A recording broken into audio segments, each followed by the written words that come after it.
Assalamualaikum warahmatullahi wabarakatuh. Bapak Ibu, saudara-saudara sebangsa setanah air, pagi tadi saya telah memimpin rapat terbatas secara virtual tentang Undang-Undang Cipta Kerja bersama jajaran pemerintah dan para gubernur. Dalam undang-undang tersebut terdapat 11 klaster yang secara umum bertujuan untuk melakukan reformasi struktural dan mempercepat transformasi ekonomi. Adapun klaster tersebut adalah urusan penyederhanaan perizinan, urusan persyaratan investasi, urusan ketenaga kerjaan, urusan pengadaan lahan, urusan kemudahan berusaha, urusan dukungan riset dan inovasi, urusan administrasi pemerintahan, urusan pengenaan sanksi, urusan kemudahan pemberdayaan dan perlindungan UMKM, urusan investasi dan proyek pemerintah, serta urusan kawasan ekonomi. Dalam rapat terbatas tersebut, saya tegaskan mengapa kita membutuhkan Undang-Undang Cipta Kerja. Pertama, setiap tahun ada sekitar 2,9 juta penduduk usia kerja baru, anak muda yang masuk ke pasar kerja, sehingga kebutuhan atas lapangan kerja baru sangat-sangat mendesak. Apalagi di tengah pandemi, terdapat kurang lebih 6,9 juta pengangguran dan 3,5 juta pekerja terdampak pandemi COVID-19. Dan sebanyak 87% dari total penduduk bekerja memiliki tingkat pendidikan setingkat SMA ke bawah, di mana 39% berpendidikan sekolah dasar. Sehingga perlu mendorong penciptaan lapangan kerja baru, khususnya di sektor padat karya. Jadi, Undang-Undang Cipta Kerja bertujuan untuk menyediakan lapangan kerja sebanyak-banyaknya bagi para pencari kerja serta para pengangguran. Kedua, dengan Undang-Undang Cipta Kerja akan memudahkan masyarakat, khususnya usaha mikro kecil, untuk membuka usaha baru. Regulasi yang tumpang tindih dan prosedur yang rumit dipangkas. Perizinan usaha untuk usaha mikro kecil UMK tidak diperlukan lagi, hanya pendaftaran saja. Sangat simpel. Pembentukan PT atau perseroan terbatas juga dipermudah. Tidak ada lagi pembatasan modal minimum. Pembentukan koperasi juga dipermudah. Jumlahnya hanya 9 orang saja. Koperasi sudah bisa dibentuk. Kita harapkan akan semakin banyak koperasi-koperasi di tanah air. UMK, usaha mikro kecil yang bergerak di sektor makanan dan minuman. Sertifikasi halalnya dibiayai pemerintah. Artinya gratis. Izin kapal nelayan penangkap ikan misalnya, hanya ke unit kerja Kementerian KKP saja. Kalau sebelumnya harus mengajukan ke Kementerian KKP, Kementerian Perhubungan, dan instansi-instansi yang lain. Sekarang ini cukup dari unit di Kementerian KKP saja. Ketiga, Undang-Undang Cipta Kerja ini akan mendukung upaya pencegahan dan pemberantasan korupsi. Ini jelas karena dengan menyederhanakan, dengan memotong, dengan mengintegrasikan ke dalam sistem perizinan secara elektronik, maka pungutan liar, pungli dapat dihilangkan. Namun, saya melihat adanya unjuk rasa penolakan Undang-Undang Cipta Kerja yang pada dasarnya dilatar belakangi oleh disinformasi mengenai substansi dari undang-undang ini dan hoax di media sosial. Saya ambil contoh, ada informasi yang menyebut tentang penghapusan UMP, upah minimum provinsi, UMK, upah minimum kota kabupaten, UMSP, upah minimum sektoral provinsi. Hal ini tidak benar, karena faktanya upah minimum regional, UMR, tetap ada. Ada juga yang menyebutkan bahwa upah minimum dihitung per jam. Ini juga tidak benar. Tidak ada perubahan dengan sistem yang sekarang. Upah bisa dihitung berdasarkan waktu dan berdasarkan hasil. Kemudian adanya kabar yang menyebutkan bahwa semua cuti sakit, cuti kawinan, cuti khitanan, cuti baptis, cuti kematian, cuti melahirkan, dihapuskan. Dan tidak ada kompensasinya. Saya tegaskan juga ini tidak benar. Hak cuti tetap ada dan dijamin. Kemudian apakah perusahaan bisa mem-PHK kapanpun secara sepihak? Ini juga tidak benar. Yang benar, perusahaan tidak bisa mem-PHK secara sepihak. Kemudian juga pertanyaan mengenai benarkah jaminan sosial dan kesejahteraan lainnya hilang. Yang benar, jaminan sosial tetap ada. Yang juga sering diberitakan tidak benar adalah mengenai dihapusnya AMDAL, analisis mengenai tabungan.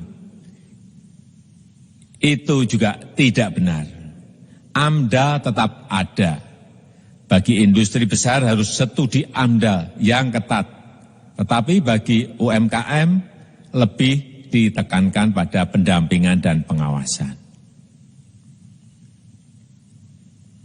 Ada juga berita mengenai Undang-Undang Cipta Kerja ini mendorong komersialisasi pendidikan.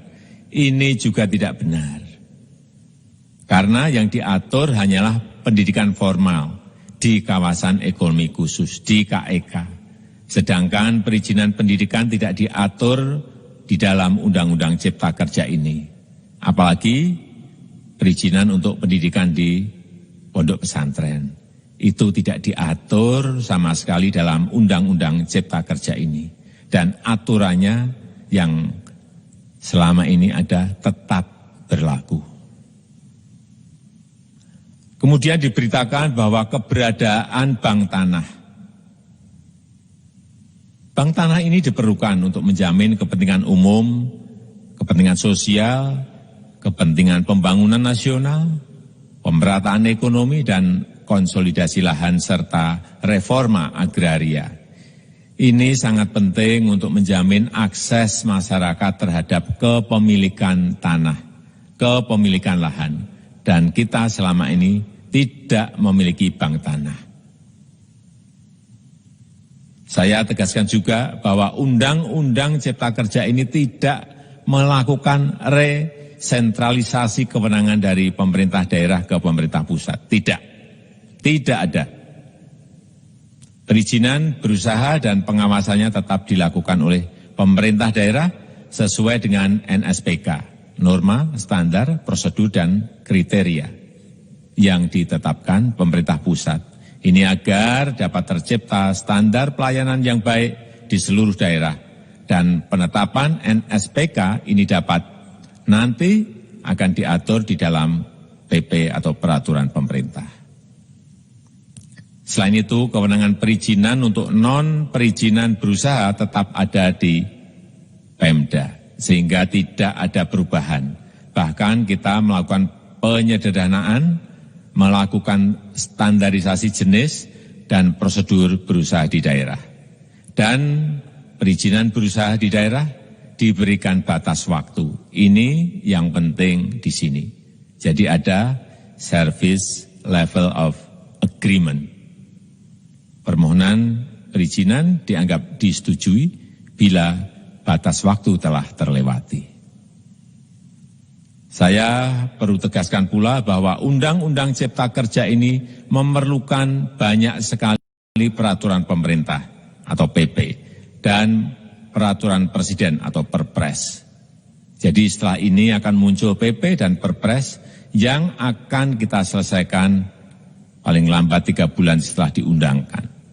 Kita pemerintah membuka dan mengundang masukan-masukan dari masyarakat dan masih terbuka usulan-usulan dan masukan dari daerah-daerah.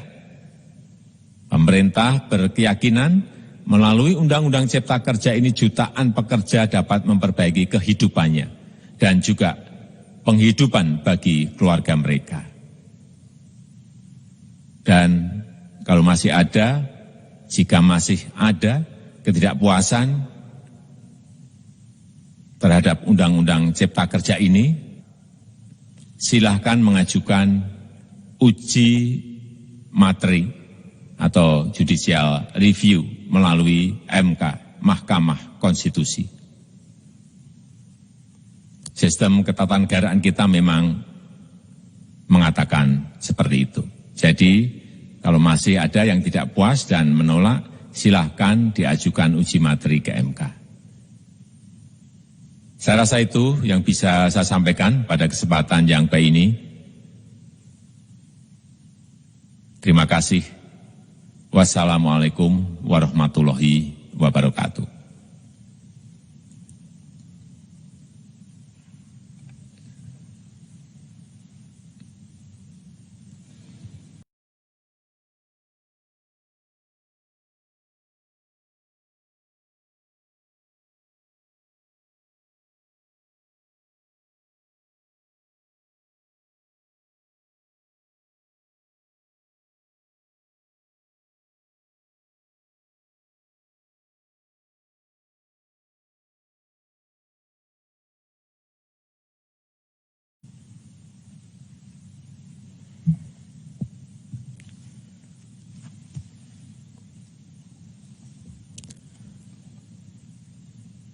Assalamualaikum warahmatullahi wabarakatuh.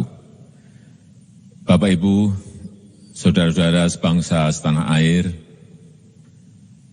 pagi tadi saya telah memimpin rapat terbatas secara virtual tentang Undang-Undang Cipta Kerja bersama jajaran pemerintah dan para gubernur.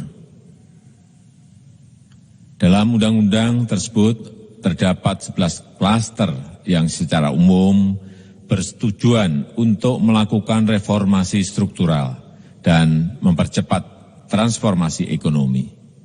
Adapun klaster tersebut adalah urusan penyederhanaan perizinan, urusan persyaratan investasi, urusan ketenagakerjaan, urusan pengadaan lahan, urusan kemudahan berusaha, urusan dukungan riset dan inovasi, urusan administrasi pemerintahan, urusan pengenaan sanksi, urusan kemudahan pemberdayaan dan perlindungan UMKM, urusan investasi dan proyek pemerintah, serta urusan kawasan ekonomi. Dalam rapat terbatas tersebut, saya tegaskan mengapa kita membutuhkan Undang-Undang Cipta Kerja. Pertama, setiap tahun ada sekitar 2,9 juta penduduk usia kerja baru, anak muda yang masuk ke pasar kerja, sehingga kebutuhan atas lapangan kerja baru sangat-sangat mendesak. Apalagi di tengah pandemi, terdapat kurang lebih 6,9 juta pengangguran dan 3,5 juta pekerja terdampak pandemi COVID-19. Dan sebanyak 87% dari total penduduk bekerja memiliki tingkat pendidikan setingkat SMA ke bawah, di mana 39% berpendidikan sekolah dasar. Sehingga perlu mendorong penciptaan lapangan kerja baru, khususnya di sektor padat karya. Jadi, Undang-Undang Cipta Kerja tujuan untuk menyediakan lapangan kerja sebanyak-banyaknya bagi para pencari kerja serta para pengangguran. Kedua, dengan Undang-Undang Cipta Kerja akan memudahkan masyarakat, khususnya usaha mikro kecil, untuk membuka usaha baru. Regulasi yang tumpang tindih dan prosedur yang rumit dipangkas. Perizinan usaha untuk usaha mikro kecil, UMK, tidak diperlukan lagi. Hanya pendaftaran saja. Sangat simpel. Pembentukan PT atau perseroan terbatas juga dipermudah. Tidak ada lagi pembatasan modal minimum. Pembentukan koperasi juga dipermudah. Jumlahnya hanya 9 orang saja. Koperasi sudah bisa dibentuk. Kita harapkan akan semakin banyak koperasi-koperasi di tanah air. UMK, usaha mikro kecil yang bergerak di sektor makanan dan minuman. Sertifikasi halalnya dibiayai pemerintah, artinya gratis. Izin kapal nelayan penangkap ikan misalnya, hanya ke unit kerja Kementerian KKP saja. Kalau sebelumnya harus mengajukan ke Kementerian KKP, Kementerian Perhubungan, dan instansi-instansi yang lain. Sekarang ini cukup dari unit di Kementerian KKP saja. Ketiga, Undang-Undang Cipta Kerja ini akan mendukung upaya pencegahan dan pemberantasan korupsi. Ini jelas karena dengan menyederhanakan, dengan memotong, dengan mengintegrasikan ke dalam sistem perizinan secara elektronik, maka pungutan liar, pungli dapat dihilangkan. Namun, saya melihat adanya unjuk rasa penolakan Undang-Undang Cipta Kerja yang pada dasarnya dilatar belakangi oleh disinformasi mengenai substansi dari undang-undang ini dan hoax di media sosial. Saya ambil contoh, ada informasi yang menyebut tentang penghapusan UMP, upah minimum provinsi, UMK, upah minimum kota kabupaten, UMSP, upah minimum sektoral provinsi. Hal ini tidak benar, karena faktanya upah minimum regional, UMR, tetap ada.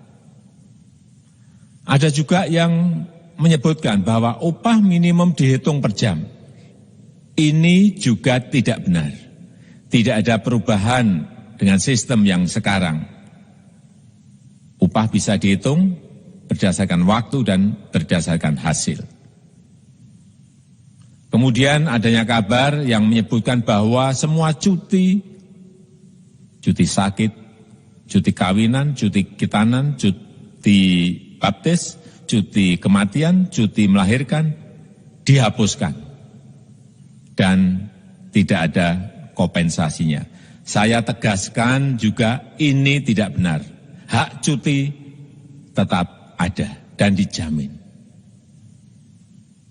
Kemudian apakah perusahaan bisa mem-PHK kapanpun secara sepihak? Ini juga tidak benar. Yang benar, perusahaan tidak bisa mem-PHK secara sepihak. Kemudian juga pertanyaan mengenai benarkah jaminan sosial dan kesejahteraan lainnya hilang. Yang benar, jaminan sosial tetap ada. Yang juga sering diberitakan tidak benar adalah mengenai dihapusnya AMDAL, analisis mengenai dampak lingkungan. Itu juga tidak benar. AMDAL tetap ada. Bagi industri besar harus studi AMDAL yang ketat. Tetapi bagi UMKM lebih ditekankan pada pendampingan dan pengawasan. Ada juga berita mengenai Undang-Undang Cipta Kerja ini mendorong komersialisasi pendidikan. Ini juga tidak benar. Karena yang diatur hanyalah pendidikan formal, di kawasan ekonomi khusus, di KEK. Sedangkan perizinan pendidikan tidak diatur di dalam Undang-Undang Cipta Kerja ini.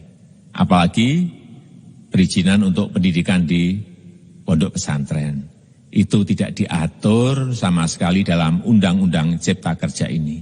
Dan aturannya yang selama ini ada tetap berlaku. Kemudian diberitakan bahwa keberadaan bank tanah ini diperlukan untuk menjamin kepentingan umum, kepentingan sosial, kepentingan pembangunan nasional, pemerataan ekonomi dan konsolidasi lahan serta reforma agraria. Ini sangat penting untuk menjamin akses masyarakat terhadap kepemilikan tanah, kepemilikan lahan. Dan kita selama ini tidak memiliki bank tanah. Saya tegaskan juga bahwa Undang-Undang Cipta Kerja ini tidak melakukan resentralisasi kewenangan dari pemerintah daerah ke pemerintah pusat. Tidak ada. Perizinan berusaha dan pengawasannya tetap dilakukan oleh pemerintah daerah sesuai dengan NSPK. Norma, standar, prosedur, dan kriteria yang ditetapkan pemerintah pusat. Ini agar dapat tercipta standar pelayanan yang baik di seluruh daerah. Dan penetapan NSPK ini dapat nanti akan diatur di dalam PP atau peraturan pemerintah. Selain itu, kewenangan perizinan untuk non-perizinan berusaha tetap ada di Pemda. Sehingga tidak ada perubahan. Bahkan kita melakukan penyederhanaan, melakukan standarisasi jenis dan prosedur berusaha di daerah. Dan perizinan berusaha di daerah diberikan batas waktu. Ini yang penting di sini. Jadi ada service level of agreement. Permohonan perizinan dianggap disetujui bila batas waktu telah terlewati. Saya perlu tegaskan pula bahwa Undang-Undang Cipta Kerja ini memerlukan banyak sekali peraturan pemerintah atau PP dan peraturan presiden atau Perpres. Jadi setelah ini akan muncul PP dan Perpres yang akan kita selesaikan paling lambat 3 bulan setelah diundangkan. Kita pemerintah membuka dan mengundang masukan-masukan dari masyarakat dan masih terbuka usulan-usulan dan masukan dari daerah-daerah. Pemerintah berkeyakinan melalui Undang-Undang Cipta Kerja ini jutaan pekerja dapat memperbaiki kehidupannya dan juga penghidupan bagi keluarga mereka. Dan kalau masih ada, jika masih ada ketidakpuasan terhadap Undang-Undang Cipta Kerja ini, silahkan mengajukan uji materi atau judicial review melalui MK, Mahkamah Konstitusi. Sistem ketatanegaraan kita memang mengatakan seperti itu. Jadi, kalau masih ada yang tidak puas dan menolak, silahkan diajukan uji materi ke MK. Saya rasa itu yang bisa saya sampaikan pada kesempatan yang baik ini. Terima kasih. Wassalamualaikum warahmatullahi wabarakatuh.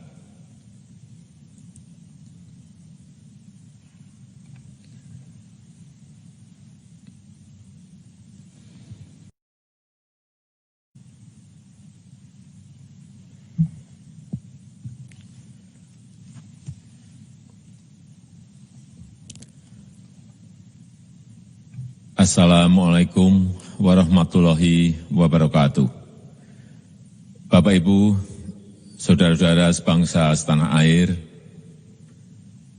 pagi tadi saya telah memimpin rapat terbatas secara virtual tentang Undang-Undang Cipta Kerja bersama jajaran pemerintah dan para gubernur. Dalam undang-undang tersebut terdapat 11 klaster yang secara umum bersetujuan untuk melakukan reformasi struktural dan mempercepat transformasi ekonomi.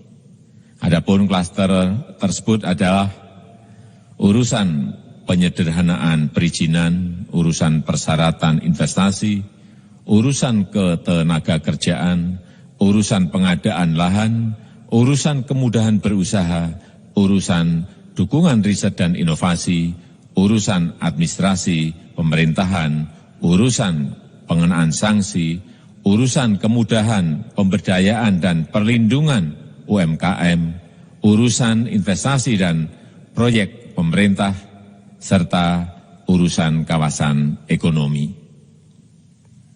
Dalam rapat terbatas tersebut, saya tegaskan mengapa kita membutuhkan Undang-Undang Cipta Kerja. Pertama, setiap tahun ada sekitar 2,9 juta penduduk usia kerja baru, anak muda yang masuk ke pasar kerja, sehingga kebutuhan atas lapangan kerja baru sangat-sangat mendesak. Apalagi di tengah pandemi, terdapat kurang lebih 6,9 juta pengangguran dan 3,5 juta pekerja terdampak pandemi COVID-19. Dan sebanyak 87% dari total penduduk bekerja memiliki tingkat pendidikan setingkat SMA ke bawah, di mana 39% berpendidikan sekolah dasar. Sehingga perlu mendorong penciptaan lapangan kerja baru, khususnya di sektor padat karya. Jadi, Undang-Undang Cipta Kerja bertujuan untuk menyediakan lapangan kerja sebanyak-banyaknya bagi para pencari kerja serta para pengangguran. Kedua, dengan Undang-Undang Cipta Kerja akan memudahkan masyarakat, khususnya usaha mikro kecil, untuk membuka usaha baru. Regulasi yang tumpang tindih dan prosedur yang rumit dipangkas. Perizinan usaha untuk usaha mikro kecil, UMK, tidak diperlukan lagi. Hanya pendaftaran saja. Sangat simpel. Pembentukan PT atau perseroan terbatas juga dipermudah. Tidak ada lagi pembatasan modal minimum. Pembentukan koperasi juga dipermudah. Jumlahnya hanya 9 orang saja. Koperasi sudah bisa dibentuk. Kita harapkan akan semakin banyak koperasi-koperasi di tanah air. UMK, usaha mikro kecil yang bergerak di sektor makanan dan minuman. Sertifikasi halalnya dibiayai pemerintah, artinya gratis. Izin kapal nelayan penangkap ikan misalnya, hanya ke unit kerja Kementerian KKP saja. Kalau sebelumnya harus mengajukan ke Kementerian KKP, Kementerian Perhubungan, dan instansi-instansi yang lain. Sekarang ini cukup dari unit di Kementerian KKP saja. Ketiga, Undang-Undang Cipta Kerja ini akan mendukung upaya pencegahan dan pemberantasan korupsi.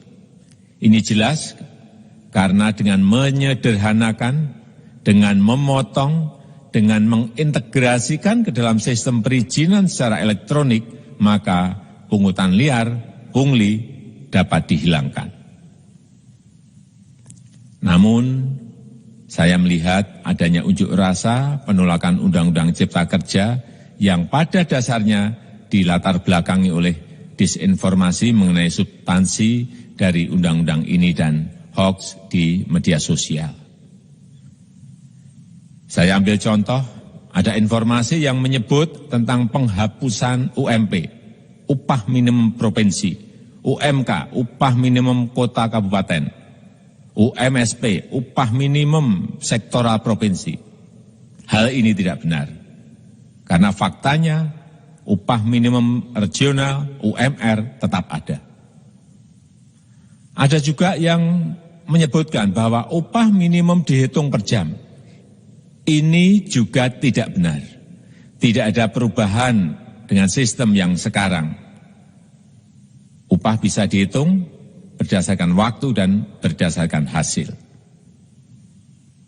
Kemudian adanya kabar yang menyebutkan bahwa semua cuti sakit, cuti kawinan, cuti khitanan, cuti baptis, cuti kematian, cuti melahirkan, dihapuskan.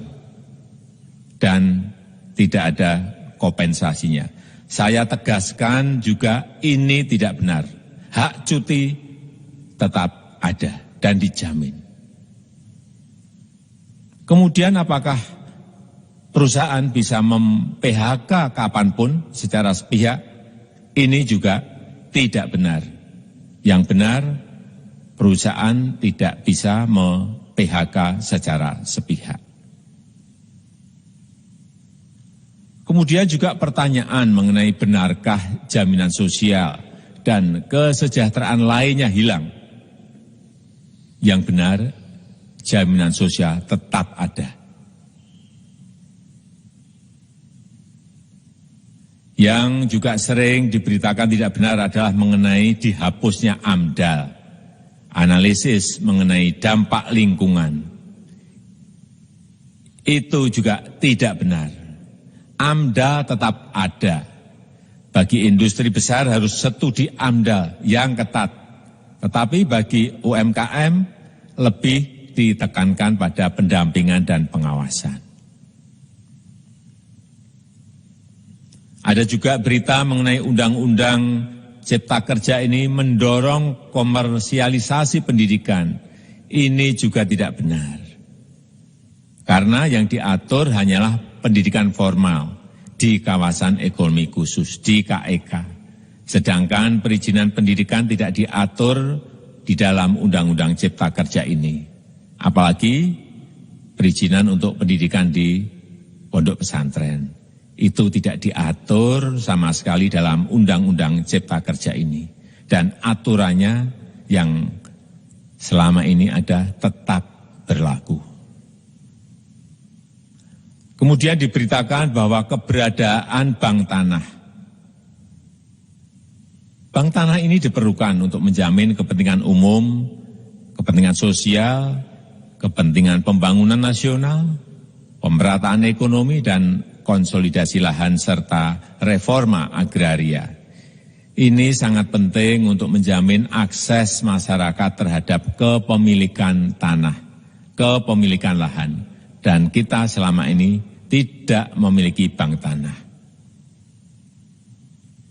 Saya tegaskan juga bahwa Undang-Undang Cipta Kerja ini tidak melakukan resentralisasi kewenangan dari pemerintah daerah ke pemerintah pusat. Tidak ada. Perizinan berusaha dan pengawasannya tetap dilakukan oleh pemerintah daerah sesuai dengan NSPK, norma, standar, prosedur, dan kriteria yang ditetapkan pemerintah pusat. Ini agar dapat tercipta standar pelayanan yang baik di seluruh daerah. Dan penetapan NSPK ini dapat nanti akan diatur di dalam PP atau peraturan pemerintah. Selain itu, kewenangan perizinan untuk non-perizinan berusaha tetap ada di Pemda, sehingga tidak ada perubahan.